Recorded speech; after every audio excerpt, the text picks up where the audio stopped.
with residency interviews around the corner.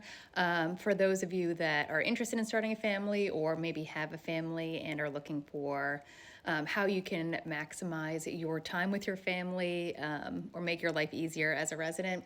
I am a neonatologist, and I had my first baby in med school, my second as an intern, and my third during fellowship.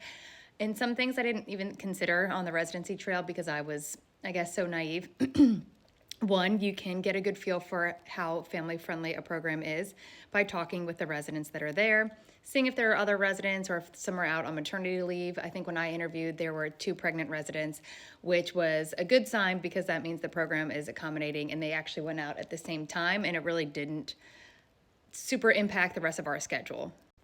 That being said, I did do a pediatric residency, which is typically a little more family-friendly. So a lot of those outpatient kind of based programs may be more family-friendly. And then something that I didn't even consider, so all of my kids were in daycare. We did not have a nanny. There are hospitals that have daycare on the campus, so it makes it a lot easier. Obviously, you work long hours. My husband worked a 9 to 5, but it was nice to be able to, when I had the chance, drop her off, pick her up, or just grab her and have dinner before I started a night shift. And it made it much easier when she was already basically at the hospital for me. There are some programs that I interviewed that have actually a night daycare so that you can take them in overnight.